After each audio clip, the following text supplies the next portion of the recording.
Ibinaan sa iba't ibang sports activities ang selebrasyon ng Festival of the Sea sa Narvacan, Ilocos Sur. Sa piyesta naman sa Curimao, Ilocos Norte, may pagandahan ng mga karosang nagpapakita ng mga lokal na produkto. Makibalita tayo kay Mark Masudog ng GMA Ilocos.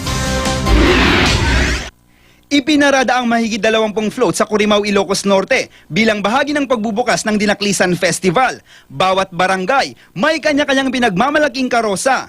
Hango ang disenyo ng mga float sa mga produkto ng bawat barangay. Ang isang ito, inspired ng produktong octopus at pusit. Pawikan-inspired naman ang isang ito. Ang isa naman, pinalamutian ng mga kapisyel na sinisid sa dagat ng mga residente. Po, isu dati gamin dati pakakita nga dati nga makangket ato maited na katakam ti barangay pukulutan sa lendag. Ang dinaklisan ay isang paraan ng paghuli ng isda.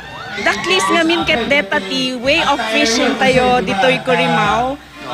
Iso nga deta pinagnaganan tayo ti fiesta tayo. Dinaklisan Festival. Nakatuon naman sa sports activities sa beach ang Festival of the Sea ng Narvacan, Ilocos Sur.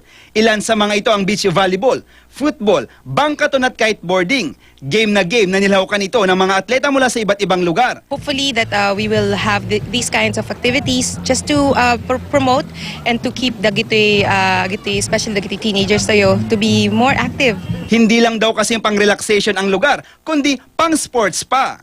Mark Masudog, Nagbabalita, Pilipinas.